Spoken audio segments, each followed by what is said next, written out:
کیا ہے مرڈر کی ڈیفینیشن ہے یا قتل عمد کی ڈیفینیشن ہے، اور اس کی سزا پاکستان پینل کوڈ کے اندر جو ہے 302 میں بیان ہے. اور اس میں یہ ہے کہ بھئی اگر کوئی شخص جو ہے کیا کرتا ہے، کسی کو مار دیتا ہے، جان سے مار دیتا ہے، تو اس کو قصاص دی جائے گی، یعنی اس کو اسی طرح کی سزا دی جائے گی جس طرح اس یعنی شخص نے اس کو مارا ہے. ایک تو یہ کہا گیا ہے. دوسری بات یہاں پہ کہا گیا ہے کہ اگر کوئی شخص کیا کرتا ہے، قتل عمد کرتا ہے، لیکن اس قتل عمد کی سزا اگر قصاص ہے، لیکن اسلام اس کیس کو قصاص سے ایگزمپٹ کیا ہے. فار ایگزامپل اگر کسی شخص نے اپنے بیٹے کو مار دیا ہے، تو اسلام میں یہ ہے کہ اگر والد اگر اپنے بچے کو مارے تو پھر اس کو یہ حق حاصل ہے، اور وہ یعنی اس کو کیا یعنی والد کو اس قصاص نہیں دی جائے گی، اسلام یہ کہتا ہے فار ایگزامپل. لیکن تعزیرات پاکستان کہتا ہے اگر اسلام نے اس کو پروہیبٹ کیا ہے، اس لیے یہاں پہ قصاص نہیں دی جائے گی لیکن تعزیر دیا جائے گا. تعزیر کیا ہے؟ تعزیر جو ہے مین میڈ لاس ہے. جس طرح پاکستان پینل کوڈ تعزیرات پاکستان یہ جو ہے کیا ہے، ایک مین میڈ لا ہے، اور یہ کیا ہے، تو اس کے اندر جو ہے اگر والد نے قتل کیا اپنے بچے کو، تو یہاں پہ اسلام نے پروہیبٹ کیا ہے کہ بھئی یہاں پہ کیا ہونا چاہیے، یہاں پہ کیا ہونا چاہیے، یہاں پہ قصاص نہیں ہونا چاہیے. اس لیے پاکستان کے قانون کے اندر، تعزیرات پاکستان کے اندر جو ہے اس شخص کو، اس والد صاحب کو جس نے اپنے بچے کو مارا ہے، اس کو 25 سال یا عمر قید ہو سکتی ہے، یا 10 سال یا 10 سال سے کم نہیں ہوگی. اس کے بعد جو ہے ہمارے ہاں ایک بات کہی گئی ہے کہ اگر کوئی شخص فساد فی الارض کا مرتکب ہے، اگر کوئی شخص فساد فی الارض کا مرتکب ہے. فساد فی الارض کیا ہے؟ پھر آپ کے ذہن میں یہ بھی سوال ہوگا. فساد فی الارض وہ ہے جس میں آپ عزت کے نام سے کوئی قتل کر دیتے ہو، غیرت کے نام سے کوئی قتل کر دیتے ہو. تو یہ بنیادی طور پر فساد فی الارض کے ڈیفینیشن میں آتا ہے. اور یہاں پہ یہ بھی فساد فی الارض ہے کہ اگر آپ کسی بہت سارے لوگوں کو اگر مار دیتے ہو، اگر آپ ٹیررسٹ ہو، اگر آپ ٹیررزم کرتے ہو تو آپ فساد فی الارض کر رہے ہو. اگر آپ کسی خاص گروہ کو مار رہے ہو تو آپ فساد فی الارض کر رہے ہو. اگر آپ بچوں کے ساتھ زیادتی کر رہے ہو، بچوں کو ریپ کر کے اس کو مار رہے ہو، تو یہ فساد فی الارض ہے. بہرحال فساد فی الارض کے مختلف ڈیفینیشنز ہیں اور مختلف چیزیں اس کے ڈیفینیشن میں آتی ہیں. اور اگر فساد فی الارض ہے اور آپ نے اپنی بچی کو ماری ہے، تو پھر آپ کو یہ یہاں پہ کیا ہے، اگر ایک والد صاحب ہے وہ اپنی بچی کو ماری ہے اس بنیاد پر غیرت کے نام سے، تو پھر اسلام تو کہتا ہے کہ بھئی یہاں پہ آپ اس کو ایگزیکیوٹ نہیں کر سکتے. لیکن اس کے باوجود بھی پاکستان پینل کوڈ میں یہ واضح طور پر لکھا گیا ہے اگر کوئی شخص فساد فی الارض کا مرتکب ہے اور اسلام اس کو یعنی ایگزیکیوٹ کرنے کے لیے نہیں کہتا، پھر بھی اس کو ڈیتھ پینلٹی دی جائے گی یا اس کو عمر قید کیا جا سکتا ہے. اس کے بعد یہاں ایک بات ہے کہ بھئی ڈیتھ پینلٹی تعزیر 25 ایئر، تعزیر 25 if the provision of Islam is strict. عزت کے نام سے قتل ہو تو غیرت کے نام سے اگر قتل ہو تو پھر کیا ہوگی، اس کو پنشمنٹ اس کو ڈیتھ پینلٹی دی جائے گی. اس کے بعد یہاں ایک بات اور ہے اس سیکشن میں 302 میں، اگر کوئی شخص جو ہے کیا ہے، قتل عمد کر چکا ہے، قتل عمد کرنے کے بعد بھی یعنی اس نے کسی شخص نے مرڈر کی ہے، لیکن مرڈر کرنے کے بعد جو گواہ ہیں اس کیس کے یا اس مقدمے کے جو گواہ ہیں، اگر ان کو بھی اگر بیچ میں سے ہٹایا گیا، ابھی عدالت میں کوئی ثبوت نہیں ہے، کوئی گواہ نہیں آ رہا اس کے خلاف گواہی دینے، اور عدالت کو واضح ہو گیا ہے کہ بھئی اس شخص نے گواہوں کو، ثبوتوں کو بیچ سے ہٹایا ہے، کوئی عدالت میں اس کے خلاف گواہی دینے کے لیے نہیں آ رہا، تو پھر اگر عدالت کو معلوم ہو جائے، عدالت فیکٹس کو دیکھے، سرکمسٹانسز کو دیکھے، لیکن گواہ اس کے سامنے نہیں ہے، تب بھی جو ہے اس شخص کو ایگزیکیوٹ کے لیے کہہ سکتا ہے اور اس کو 25 سال تک کی جیل ہو سکتی ہے بغیر کسی گواہوں اور ثبوتوں کو، اگر اس نے میلافائڈلی ان گواہوں اور ثبوتوں کو بھی کیا کیا ہو، ڈسٹرائے کی ہو۔ بہرحال یہ ایک ٹیکنیکل بات ہے، اگر آپ قانون کے اسٹوڈنٹ ہیں آپ ان چیزوں کو سمجھیں گے، لیکن اگر آپ ایک عام آدمی ہیں تو آپ لوگوں کے لیے تھوڑا مشکل ہو جائے گا۔ بہرحال ہم ابھی آتے ہیں ڈس ہونیسٹ انٹینشن کی طرف، بدنیتی کی طرف۔ دیکھو بدنیتی کی ڈیفینیشن کی گئی ہے پاکستان پینل کوڈ کی سیکشن 23 میں آئی تھنک 100، یہاں پہ بدنیت کی ڈیفینیشن یہ کی گئی ہے اگر کوئی شخص کسی کو ناجائز نقصان پہنچانا چاہتا ہے اور ناجائز نقصان پہنچانے کے ارادے سے اگر کوئی کام کرتا ہے تو یہ بدنیتی ہے۔ اگر کوئی شخص کسی سے ناجائز طور پر فائدہ حاصل کرنا چاہتا ہے اور اس کے لیے اگر وہ کوئی کام کرتا ہے تو یہ بھی بدنیتی ہے۔ تو بنیادی طور پر یہ بدنیتی ہے، اور یہ بدنیتی بہت امپورٹنٹ ہے۔ اگر آپ قانون کے اسٹوڈنٹ ہیں تو آپ کو اس چیز کا علم ضرور ہونا چاہیے کہ بھئی بدنیتی کیا ہے۔ بدنیتی ہے ایک جرم کی جڑ ہے۔ اگر آپ کسی جرم میں کوئی بھی ایکٹ میں اگر آپ بدنیتی کا عنصر تلاش نہ کر پائیں تو پھر آپ کو اسٹیبلش کرنا، اس مجرم کو ایگزیکیوٹ کرنا آپ کے لیے بہت مشکل ہے۔ آپ نے سب سے پہلے اس شخص کے یعنی مینسریا کو آپ نے کیا کرنا ہے، سامنے لے کے آنا ہے، اور وہ مینسریا بھی اگر میلافائڈ ہو، اگر بدنیت ہو، بدنیتی سے ہو، تو پھر تب جا کے عدالت اس کو سزا دے گی۔ تو چلے جی، اس کے بعد جو ہے ہمارے پاس جو ہے ایک بندے نے سوال کیا ہے کہ اگر کوئی شخص عدالت میں گواہی دے اور وہ جھوٹا ہو، یا اگر کوئی شخص کیس فائل کرتا ہے یا الزام لگاتا ہے قتل عمد کا، مرڈر کا، لیکن وہ جھوٹا ہے، تو اس کے خلاف کیا کیا جا سکتا ہے؟ بہت اہم سوال ہے، ہر ایک بندے کے ذہن میں یہ سوال آ سکتا ہے اور آنا بھی چاہیے۔ دیکھیں جناب، ہمارے پاس ریمیڈی ہے، where there is a wrong there is a remedy۔ جہاں پہ غلط کام ہے اس کا آپ کو کوئی نہ کوئی ریمیڈی بدل ہے۔ اگر آپ کے ساتھ کوئی غلط ہوا ہے تو آپ کے پاس قانون آپ کو ہمیشہ ریمیڈی پرووائڈ کرتا ہے۔ دیکھیں، اگر کوئی آپ کے خلاف مرڈر کا چارج لگاتا ہے، الزام لگاتا ہے، یا آپ پر چارجز ہیں، اگر آپ کے اوپر صرف الزام لگاتا ہے، اتہام لگاتا ہے، تو آپ کے پاس ریمیڈی ہے۔ آپ سیکشن 49 ڈیفیمیشن کا کیس اس کے اوپر کر سکتے ہیں، اور اس کو سزا یعنی عدالت کے کٹہرے میں، قانون کے کٹہرے میں اس کو کھڑا کر سکتے ہیں۔ دوسری بات یہ ہے کہ اگر کوئی شخص آپ پر الزام لگا رہا ہے، الزام کے ساتھ آپ کے اوپر FIR بھی ہوا ہے اور آپ نامزد بھی ہو گئے ہیں، اور آپ کے خلاف عدالت میں گواہی بھی دے رہا ہے،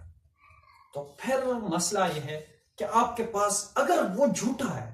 وہ عدالت میں ثابت ہو رہا ہے، یا آپ نے ثابت کیا ہے کہ بھئی یہ اتہام جو ہے میرے اوپر، یہ الزام جو ہے یہ جھوٹا ہے، تو پھر آپ کے پاس ریمیڈی ہے جو ہے، یہ ریمیڈی بہت اہم ہے۔ اور یہ جو جھوٹا گواہی، یہ ایک سنگین جرم ہے، وہ بھی اگر وہ قتل کے کیس میں 194 section 194 of Pakistan penal code اس حوالے سے ہے۔ جھوٹا گواہ اگر کسی کو سزائے موت یا کیپٹل پنشمنٹ میں، اگر کیپٹل آفینسز میں اگر کوئی شخص گواہ بنتا ہے، یعنی جیسے سزائے موت ہو گئی، 25 سال کا قید، یہ کیپٹل آفینسز ہیں، یعنی یہ بڑے جرم کیا ہیں، جرائم ہیں۔ اگر ان جرائم میں اگر کوئی شخص آ کے گواہی دیتا ہے، فار ایگزامپل اگر کوئی ریپ کے کیس میں آ کے گواہ بنتا ہے، یا کوئی شخص جو ہے مرڈر کے کیس میں آ کے گواہ بنتا ہے، تو پھر یہ جو ہے کیپٹل آفینسز ہیں۔ تو اس میں اگر وہ شخص، اس کی میلافائڈ انٹینشن ظاہر ہو گئی، تو پھر آپ اس کے خلاف 194 کے نیچے کارروائی کر سکتے ہیں۔ اور یہاں ایک بات میں آپ لوگوں کو بتا دوں کہ ریسنٹلی پچھلے مہینے یعنی 4 اپریل کا ایک ڈیسیجن ہے سپریم کورٹ کا، یہ پاکستان کے جو اسٹوڈنٹس پہ ایک انقلاب ہے، جو ہمارے چیف جسٹس کی طرف سے یہ فیصلہ آیا ہے۔ یہ فیصلہ ایک کیس پر آیا ہے جس پر میں نے آلریڈی ایک سیشن کیا ہے۔ یہ کیس بہت امپورٹنٹ کیس ہے، جس میں ایک شخص کے اوپر ایک پولیس گواہی دیتا ہے، یعنی سیشن کورٹ میں وہ گواہی دیتا ہے، اس کے بعد جو ہے ہائی کورٹ میں وہ گواہی دیتا ہے، اور شخص 10 سال جیل کھاتا ہے، اور 10 سال سے بھی زیادہ ایک شخص جیل میں رہتا ہے اور اس پر جو ہے سیشن کورٹ میں اس کو قصاص کا کیا کیا جاتا ہے، فیصلہ کیا جاتا ہے، اور اس میں ہائی کورٹ میں، لاہور ہائی کورٹ میں اس کے خلاف جو ہے کیا ہوتی ہے، اس شخص کے خلاف کاروائی ہوتی ہے، یعنی کاروائی نہیں بلکہ مطلب یہ ہے کہ اس کے خلاف فیصلہ آتا ہے اور وہ سپریم کورٹ میں اپیل کرتا ہے اور کہتا ہے کہ بھئی میرے اوپر جو میرے خلاف جو گواہی دے رہا ہے یہ جھوٹا ہے اور میں نے قتل عمد کمٹ نہیں کیا ہے۔ فائنلی سپریم کورٹ میں یعنی یہ اسٹیبلش ہوتا ہے جو گواہ ہے، جو شخص گواہی دے رہا ہے وہ بیک وقت 2 جگہوں پر موجود تھا، اس لیے انہوں نے اس وقت وہ نہراوال میں بھی تھا اور اسی طرح اسی دن وہ جو ہے لاہور ہائی کورٹ لاہور میں بھی تھا، 2 جگہوں پر تھا، اس لیے عدالت کو ظاہر ہو گئی کہ جو شخص گواہ تھا وہ جھوٹا تھا، اس لیے اس نے اس پر کرمینل یعنی میسلینیس کیا آرڈر پاس کیا اور کہا کہ وہ اس کے خلاف کاروائی کی جائے، اور یہاں پہ پھر وہ معاملہ بھی چلا گیا ہے سیشن نہراوال، وہاں سے اس کے خلاف جو ہے پروسیڈنگ ہوگی کیونکہ اس نے ایک جھوٹا گواہی دے دی اور اس کے ساتھ ایک بندہ 10 سال سے زائد جیلوں میں کاٹا، اس کو ذہنی ٹارچر ہو گئی، یعنی اس کی ساری زندگی وہاں پہ جیلوں میں برباد ہو گئی، اور اس لیے جو ہے عدالت نے 194 کے نیچے تمام ہائی کورٹس کو، تمام عدالتوں کو، یعنی جو بھی سبارڈینیٹ کورٹس ہیں ان کو یہ یعنی حکم دیا کہ بھئی اگر کوئی شخص جس کے بیان میں اگر معمولی جھوٹ بھی ہے، اگر کسی شخص کے گواہی میں معمولی جھوٹ بھی ہے تو اس کی گواہی جو ہے مکمل جھوٹی تصور کی جائے گی، یعنی اس پر ایک پرنسپل بھی کہا، یعنی انہوں نے ایک قدیم پرنسپل کو دوبارہ زندہ کیا، wrong in one thing wrong in every thing, یعنی ایک چیز میں جھوٹی ہر کیس میں جھوٹا، یعنی اگر ایک شخص ایک چیز میں ایک ہی کیس میں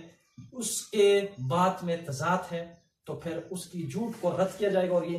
انصاف اور اسلام کا بھی پرنسپل ہے، نیچرل جسٹس کا بھی پرنسپل ہے، اس لیے جو ہے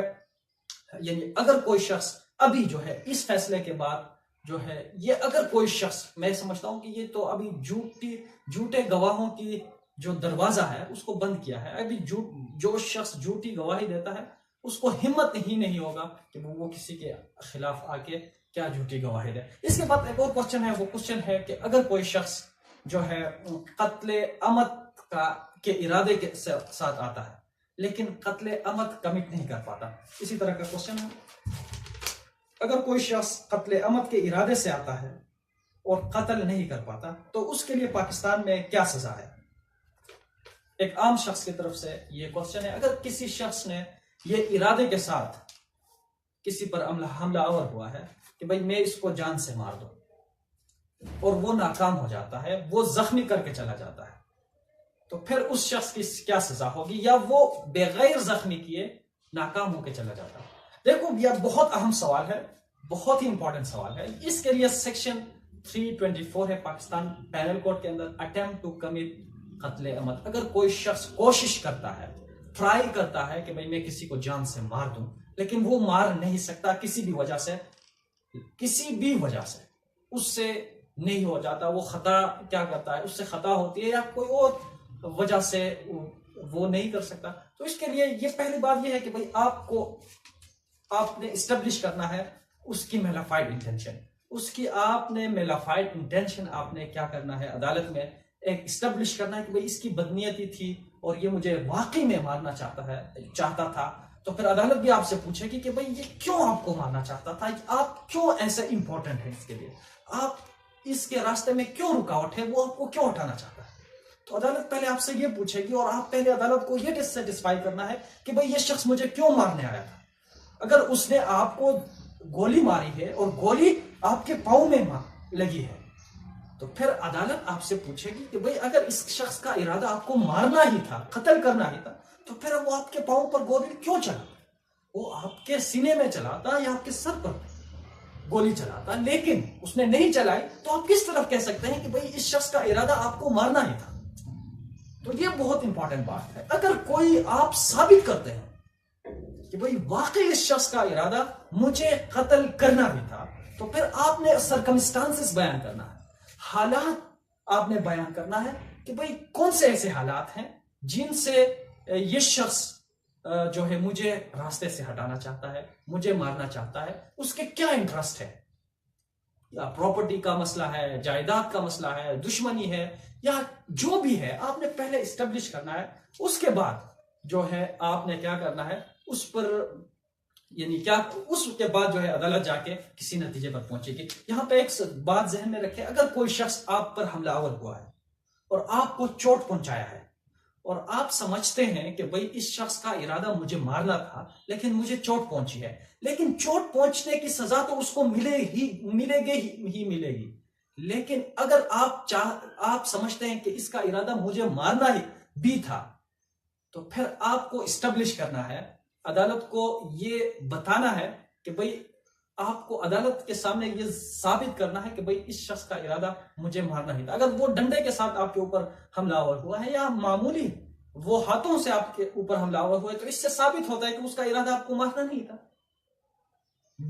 ایک بات ذہن میں رکھیں، یہاں ڈنڈا بھی ڈیڈلی ویپن ہے. اگر کوئی ڈنڈے کے ساتھ، چیئر کے ساتھ آپ پر حملہ آور ہوا ہے تو چیئر بھی ڈیڈلی ویپن. اگر وہ چیئر آپ کے سر پر لگ گئی، یا آپ بہت سارے انسان کے جسم میں اعضاء ہیں جو خطرناک نوعیت کے ہیں، جو سینسٹیو ہیں، اگر کوئی ڈنڈا معمولی بھی لگ گئی اس جگہ پر تو آپ کی جان چلی جا سکتی ہے. لیکن اس کے لیے آپ نے ثابت کرنا ہے عدالت کو کہ کیوں یہ شخص آپ کو ہٹانا چاہتا ہے. بہرحال یہ انتہائی اہم کوشچن ہے. بہرحال ایک بات میں یہاں اور آپ لوگوں کو بتا دوں کہ جرم جو ہے نا یہ انسان سے ہی ہوتی ہے، غلطی انسان سے ہی ہوتا ہے. یعنی غلطی جو ہے یہ غلطی ہے، بہرحال یہ انسان ہی نے کرنا ہے. اور اگر کسی کے ہاتھ سے اگر کوئی غلطی ہو گئی تو پھر اس کے لیے کیا ہے، ریمیڈی کیا ہے؟ اگر آپ سے غلطی ایسی سنگین ہو گئی ہے جس سے کسی کی جان چلی گئی ہے، تو پھر بات یہ ہے کہ آپ پہلے کوشش کریں کہ آپ یعنی اس معاملے کو آپ حل کریں. حل کس طرح کریں؟ اس سے معافی مانگے، یا جس کے ساتھ زیادتی ہوئی ہے اس کے ساتھ آپ صلح کریں، یا آپ جو ہے بدلے صلح دیں، یا جو بھی ہے آپ اس کے ساتھ اس معاملے کو کیا کریں، دفع کریں. اور بہرحال کیونکہ اللہ تعالیٰ بھی، حضور صلی اللہ علیہ وسلم کہتے ہیں کہ جو لوگ عفو کرتے ہیں، درگزر کرتے ہیں، معاف کرتے ہیں، ان کو اللہ تعالیٰ بھی پسند فرماتے ہیں، یعنی ان کو لائک کرتے ہیں. یعنی معاف کرنا جو ہے یہ اللہ کی جو وہ خصوصیات میں سے ایک ہے. بہرحال اگر آپ ہو سکے تو معاف بھی کر سکتے ہیں، بہرحال کمپاؤنڈ بھی کر سکتے ہیں. آپ کسی شخص کو اگر آپ بدلے صلح کے ذریعے جو ہے آپ کیا کر سکتے ہیں، چیز کو کمپاؤنڈ بھی کر سکتے ہیں، عفو بھی کر سکتے ہیں. پاکستان پینل کوڈ کے میں اس کے لیے باقاعدہ سیکشنز ہیں، اور آپ کے پاس یہ یعنی حق حاصل ہے، یا حق حاصل تو نہیں، بہرحال آپ کو یہ یعنی بینیفٹ مل سکتا ہے اگر دونوں پارٹی چاہیں، یا جو ایگریمنٹ پارٹی ہے جس کے ساتھ زیادتی ہوئی ہے اگر وہ چاہے تو وہ آپ کو معاف بھی کر سکتا ہے، آپ کو یعنی کمپاؤنڈ بھی کر سکتا ہے، بدلہ صلح لے کر آپ کو وہ بھی کر سکتا ہے. لیکن یہاں ایک بات ذہن میں رکھیں کہ بدلے صلح اور عفو بھی ایک کنڈیشن میں منع ہے. اگر آپ کی جرم کی نوعیت سیکشن 311 کے اندر آتا ہے. سیکشن 311 میں کیا ہے؟ سیکشن 311 میں یہ ہے کہ اگر کوئی شخص عزت کے نام سے، غیرت کے نام سے اگر کوئی قتل کرتا ہے تو پھر اس کی معافی، اگر جس کے ساتھ زیادتی ہوئی ہے اگر وہ معاف کرنا چاہیں بھی تو پھر عدالت آپ کو معاف نہیں کرے گی، اسٹیٹ ریاست آپ کو معاف نہیں کرے گا. کیونکہ یہاں پہ جو ایلیمنٹ ہے وہ ایلیمنٹ ہے فساد فی الارض کا. آپ نے پورے سوسائٹی کو سفر کیا ہے، آپ کی ایکٹ سے پوری سوسائٹی سفر ہو گئی ہے، آپ نے ریاست کے ریٹ کو چیلنج کیا ہے، آپ ٹیررسٹ ہیں، آپ نے ٹیررزم کیا ہے. اس لیے جو ہے یہاں ریاست جب بیچ میں آتی ہے تو پھر آپ یعنی معافی کا وہ بات جو ہے وہ بیچ سے نکل جاتا ہے اور وہ آپ کو معافی نہیں ملتی. بہرحال ایک بات تو یہاں ہے، اگر پریزیڈنٹ کے پاس یہ اختیار حاصل ہے کہ اگر آپ کو سزا ہو گئی ہے، آپ کو ابھی یعنی پھانسی ہونے والا ہے، تو آپ یعنی پریزیڈنٹ سے آپ معافی کیا کر سکتے ہیں، طلب کر سکتے ہیں. تو امید کرتا ہوں کہ دوستوں آج کا جو یہ لیکچر ہے، آج کا جو یہ سیشن ہے آپ لوگوں کو پسند آئے گا. پسند آئے لائک ضرور کریں، ڈس لائک چینل کو ضرور سبسکرائب کریں. مجھے بہت سارے خیال رکھیے. اللہ حافظ، بائے بائے.